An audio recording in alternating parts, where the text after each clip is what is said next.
Now that you've learned the bass rhythms, if you already knew those, great. Maybe I showed you something different you can use. But now let's start layering the other guitars on top of this.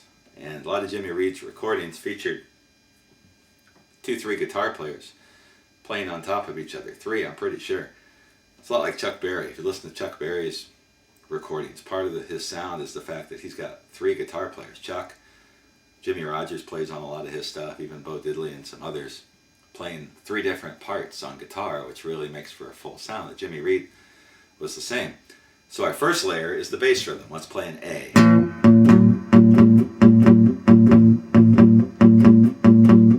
Now as that's playing, from what I'm hearing, there's somebody playing the chords over that. Just an A major, and he's playing upstrokes.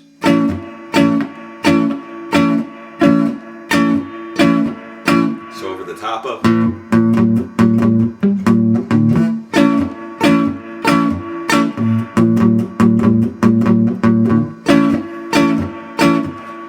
And then when he gets to the 5, it sounds like 9th chords. That would be a D, 9th chord, and back to the 1, which is an A major. That's just the first position bar chord.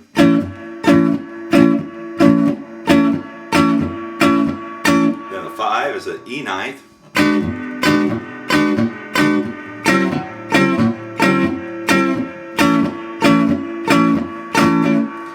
Just like that. So he's got a chord playing kind of a swing, almost like a Freddie Green type swing thing, but more on the treble notes with the upstrokes.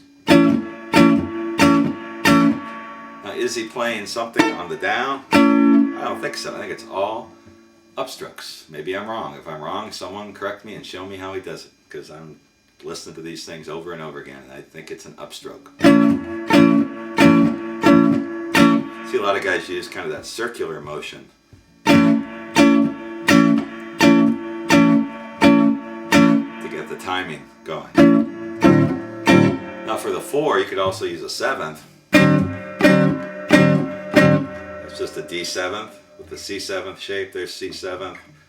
Down 2 for up 2 frets. I think it's a 9th. A. On the 5, you could use a 7th.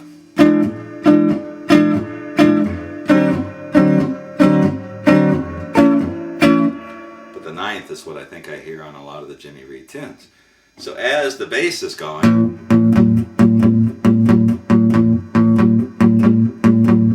on some of his tunes you have that second guitar.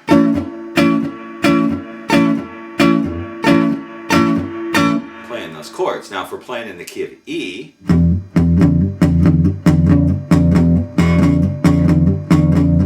sounds to me like he's got a first position E. And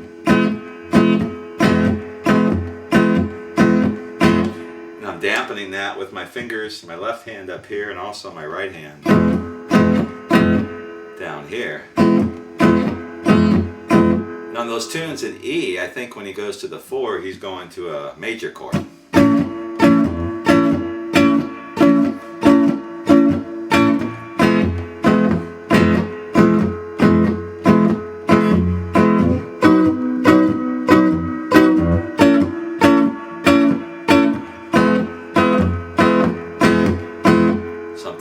He couldn't do the 9ths.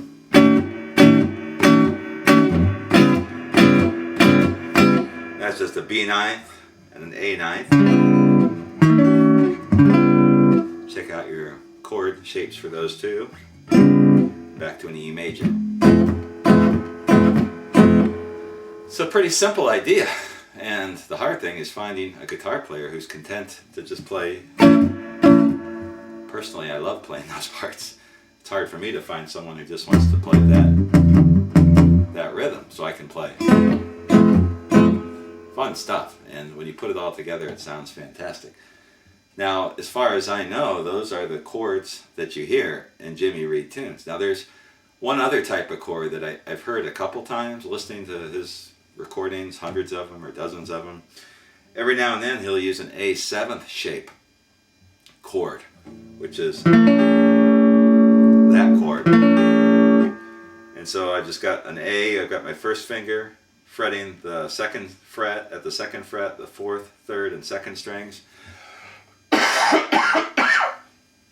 and the first string, and then my ring finger on the third fret of the first string.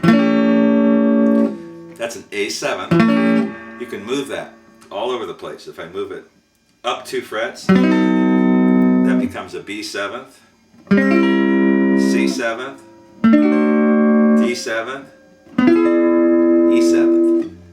And then another thing I can do to that chord is take my pinky and stretch it and make a long chord. This would be a long A. You don't even need the 7th chord in there. But sometimes he'll play something like this where the song is going from the 5 to the 4 to the 1, and he'll play.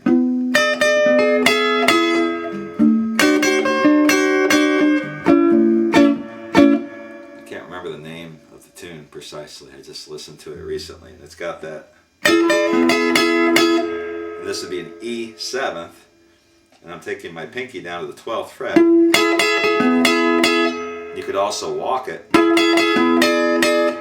where I go from a long E to an E7th by taking my pinky off and putting my second finger on the 10th fret of the first string. Then we could go to the 4. That's a nice little chord shape. You hear that in a lot of country blues and electric blues stuff. So Jimmy Reed, and a couple of his songs, I've heard the second guitar player using that kind of chord shape.